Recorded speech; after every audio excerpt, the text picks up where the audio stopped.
လွ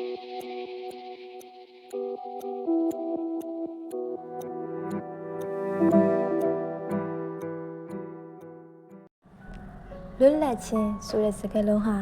သုံးလုံးနဲ့ရှိပေမဲ့အရန်ကိုလေးနက်ပါတယ်လူတိုင်းကလွတ်လပ်နေချင်ကြတယ်လွတ်လပ်ပျော်ရွှင်မှုကိုမြင်လို့ကြတယ်လူတွေမပြောနဲ့တရိတ်ဆန်နေတဲ့လွတ်လပ်မှုကိုလိုချင်ကြတာပါပဲလောင်ရင်ထဲမှာထည့်ကန်ထားရတဲ့ငှက်ကလေးတစ်ကောင်ဟာဘလောက်တောင်မှလွတ်လပ်စွာပြန့်တန်းခြင်းမလဲနော်ဒီလိုပါပဲကျွန်တော်တို့ယခုခေတ်ကာလကြီးမှာကျွန်တော်တို့ရဲ့နိုင်ငံဟာလောင်ရင်ထဲမှာထည့်ကန်ထားရတဲ့ငှက်ကလေးတွေလိုပါပဲကျွန်တော်တို့မြန်မာနိုင်ငံဆိုရင်လွန်ခဲ့သောနှစ်ပေါင်းများစွာကနယ်ချဲ့တွေရဲ့လက်အောက်သို့ကြာရောက်ခဲ့ရပါတယ်သူကြုံမခံလို့တော့မြမခေါင်းဆောင်များဆိုရင်နယ်ချဲ့တွေကိုတော်လှန်ခဲ့ကြပြီးလွတ်လပ်ရေးကိုပြန်လည်ရယူခဲ့ကြပါတယ်1948ခုနှစ်ဇန်နဝါရီလ4ရက်မြန်မာတက္ကရာ1309ခုနှစ်ပြာသူလ19ရက်တနင်္ဂနွေနေ့မှာမြန်မာနိုင်ငံသည်ဗိုလ်ချုပ်နှင့်တကွလွတ်လပ်ရေးခေါင်းဆောင်ကြီးများ၏ကျေးဇူးကြောင့်လွတ်လပ်ရေးရခဲ့ကြတော်လဲယခုတဖန်စစ်အာဏာပိုင်တွေ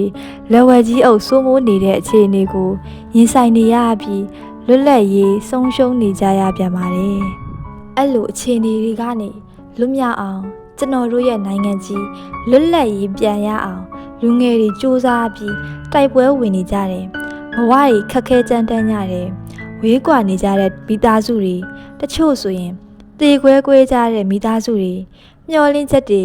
ရီမန်းချက်တွေနဲ့ပြည့်နှက်နေတဲ့လူငယ်တွေရဲ့အိမ်မက်တွေဟာလည်းကွယ်ပြောက်လို့နေပါဖြစ်ကုန်ကြပါပြီ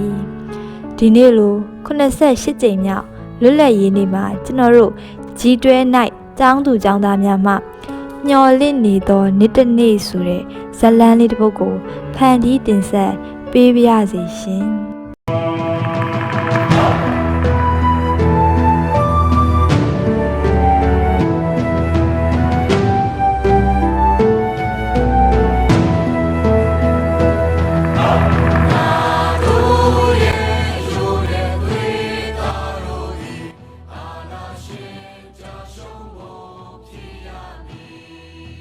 ဟာကွာငါဖုန်းကလည်းဘာဖြစ်တာလဲမသိဘူး။ဘာလိုင်းမှလည်းတက်မလာတော့ဖုန်းလိုင်းကိုမမိတော့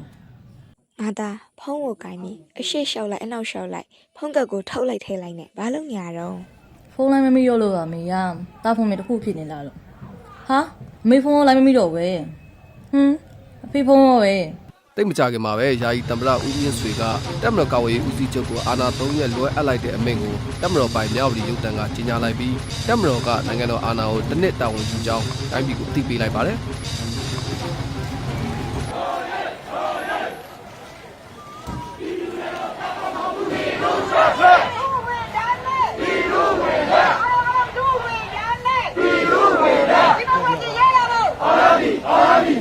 ဖေလမ်းပွားလူတွေကဘာလို့အော်နေကြလဲ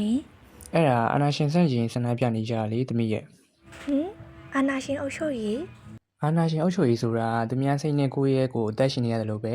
တမီးနားလည်အောင်ပြောရရင်ကိုသွားရှင်တာသွားမရဘူးပြောရှင်တာပြောမရဘူးလှုပ်ရှင်တာလုပ်မရဘူးလွတ်လပ်ခွင့်တွေကိုပိတ်ပင်ထားတယ်လို့ပဲပေါ့ဒါဆိုရင်အာနာရှင်ဆိုတာကြီးကိုတမီးလည်းမကြိုက်ဘူးဖေတမီးတို့ကတော့ဘယ်လိုဆန့်ကျင်လို့ရလဲတမီးတို့ကတော့ပညာနဲ့ဆန့်ကျင်လို့ရတာပေါ့တမီးရဲ့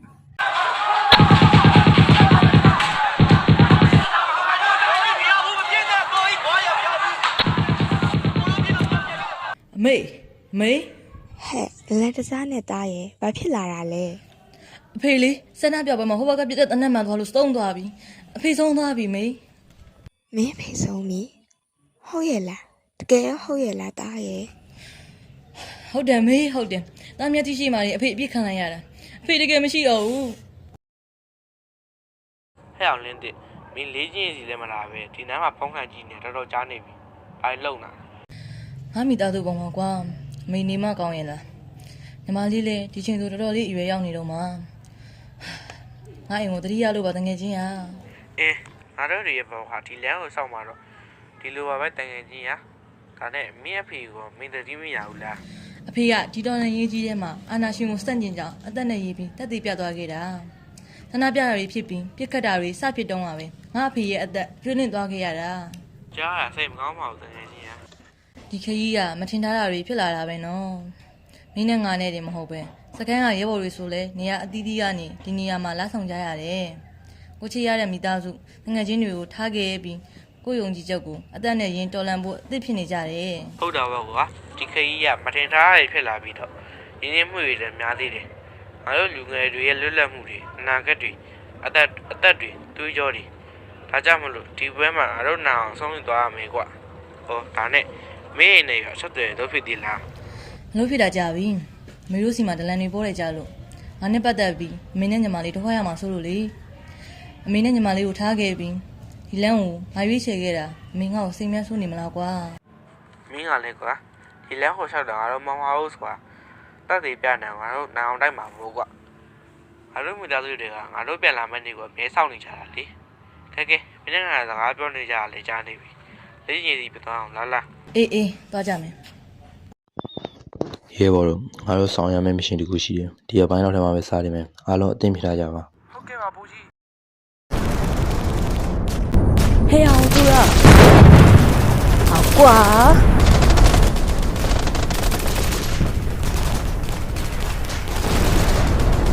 တကယ်ချင်းသူရနင်းကတော့မင်းတောင်ကိုကြည်ဝေါထမ်းဆောင်သွားခဲ့ပြီနော်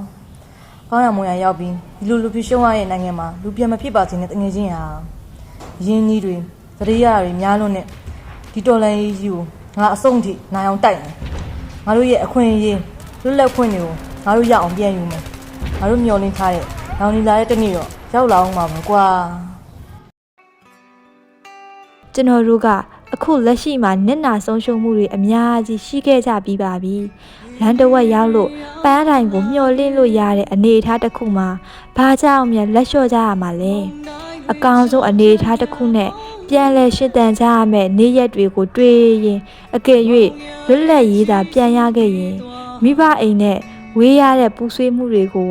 မိဘတွေစီပြန်သွားခွင့်ရတဲ့အခါကြုံတွေ့ရတဲ့လောကဓာတ်တွေအကြောင်းနဲ့လောကကြီးမှာကျွန်တော်ကအမေထင်ထားတာထက်ပိုပြီးတော့တန်တန်မာမာဖြတ်တန်းနိုင်ခဲ့ကြောင်းကိုပြန်ပြောပြကြမယ်ဒီတစ်ခါအိမ်ပြန်ရင်ကျွန်တော်တို့ပိုလိမ်မာကြမယ်လွတ်လပ်ရေးရတဲ့တနေ့ကျွန်တော်တို့အိမ်ပြန်ကြမယ် ကောင်းစားဖို့ရာဒီလူတွေလုံးရင်နေခြင်းတချို့တွေအိမ်မပြန်နိုင်တော့တဲ့တချို့တွေပြန်မဆုံနိုင်တော့တဲ့